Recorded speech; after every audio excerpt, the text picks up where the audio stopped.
everyone. Bonjour, je m'appelle Karen Spafford-Fitz, and I'm the author of 8 books for young people, and that includes my newest book, which is called Pickpocket.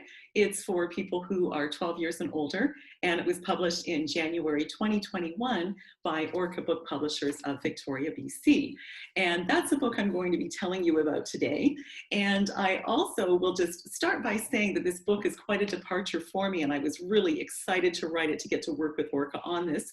And most of my books so far have happened in Canada, specifically in Alberta, where I've lived for quite a long time. But Pickpocket starts in Canada and it very quickly moves to France, which is a very dear place to me. And so it was wonderful being able to write a story that actually happens internationally. So that is what happens in Pickpocket. And what I'm going to do before I go any further is I am going to do a reading from Pickpocket, and I'm going to start partway into chapter 1, just so you can get a bit of a feel for what the story is about. My protagonist is a boy named Jean-Luc. Jean-Luc he's 17 years old.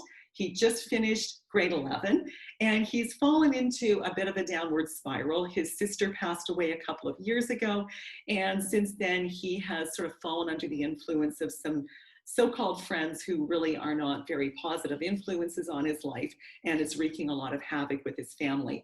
So what has just happened at the start of the story is Jean-Luc's friends have suggested that they have a grade 11 blowout party, and it was a disaster. It was the type of house party that no parents of teenagers ever want to come home to.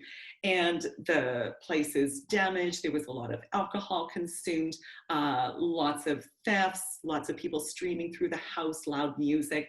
And so the next morning, Jean-Luc's parents have returned to this mess in their home, and they are, of course, enraged. And so Jean-Luc decides he is going to step outside into the backyard, put a bit of distance between him and his parents. So he's in the backyard, and I'll turn to the reading at this point. I take a closer look around the backyard. It's a mess out here too. I kick the beer cans into a pile. I straighten the table and chairs. I leave the squished flowers and cigarette butts for later. I don't want to talk to Mama and Papa again, but I need to go back inside. Papa is in the kitchen. Do we have any Tylenol? I ask. Check the shelf, he says. Try the one that has the door ripped off. Oh man, he's right. I step over the cupboard door on the floor and reach for the bottle of pills. I swallow a couple with water. The whole time, my feet are sticking to the floor. I can't believe how much beer got spilled here last night. I also can't believe how much got drank. Papa storms back out to the living room. He's talking to my mum now. La maison est un désastre. He's right.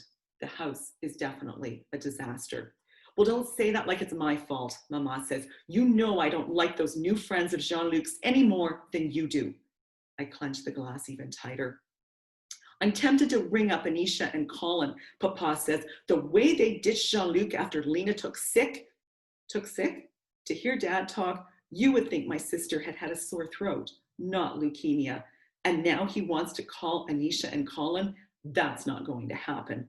If anyone's to blame, Mama tells my dad, it's you. You hardly spend any time here. You've made zero effort with your family lately. I can't hear what Papa says next, but Mama storms upstairs. Minutes later, I hear a scream from their bedroom. Papa races up the stairs. When he comes back, his face is grim. Volé, he says. Stolen? I ask. What was stolen? Your mother's jewelry, gone. Oh no. Oh no, most of my mother's jewelry belonged to my grandmother. I often see my mom looking at it with a wistful expression on her face. Jean-Luc, Papa stabs his finger toward me. You will pay for everything that got broken or stolen. He heads back upstairs. I pick up a few more plastic cups and food wrappers. I feel like I might be sick again. I need to sleep off this massive hangover. I can still hear my parents arguing upstairs. It never used to be like this. But ever since Lena died 2 years ago, they can't agree on anything. Screw this, I decide. I flop down onto the couch. When I wake up, Mama and Papa are both standing over me. This can't go on, Mama says. We can't deal with you constantly getting into trouble. Papa nods. I can hardly believe it. It looks like my parents have finally agreed on something. So we have some news for you, Mama continues.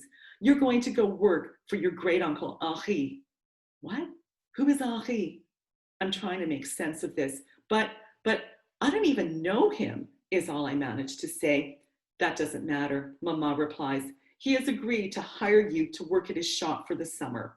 And you need the money, Papa says. You will need to work all summer to earn enough to pay us back for all the damage.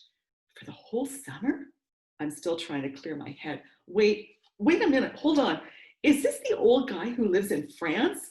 Are you kidding? You're sending me away to France? Yes, to Nice in the south near the Mediterranean Sea, Mama says. It's beautiful there. Honestly, you're getting off lightly.